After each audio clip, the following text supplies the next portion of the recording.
The worst part about living with years and years and years of undiagnosed anxiety for me was how physically uncomfortable it was in my body. I describe it like an angry bee's nest that was just living in my chest, that maybe sometimes I could turn the volume down on it a little bit, but it was just always there, this uncomfortable, angry, physical tension in my body. And finally I said, something's got to give. I went to the doctor and I said, this is just so uncomfortable.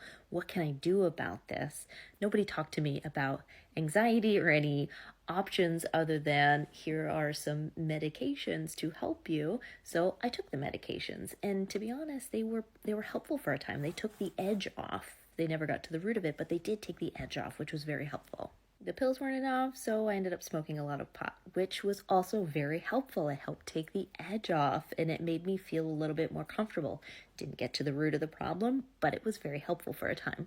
I practiced yoga.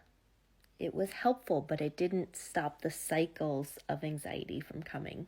Then I tried meditation, but I really struggled with it because I wasn't sure if I was doing it right or how is this actually helping me? I needed to connect that. I'm a very scientifically minded person, and tell me very specifically, how is this helping? What mechanisms are happening to help me ease this anxiety? So I spent a lot of time researching meditation, mindfulness, cognitive behavioral therapy, which is very based in mindfulness practices. And I started to notice this same 3-step pattern happening in all of these different behavior changing practices. The first step is always to notice, what am I thinking and what am I feeling? Because that gives you some space between experiencing and witnessing that you are experiencing.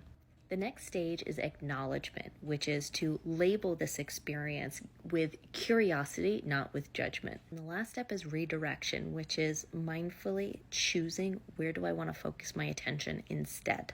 These 3 steps teach you incredibly important emotional intelligence skills of mindful self-awareness, of acceptance, resilience, self-compassion, as well as the ability to let go of thoughts and control where you choose to focus your thoughts. And there's so much power in that, getting that control back. This was how I was able to evict the angry bee's nest from my chest.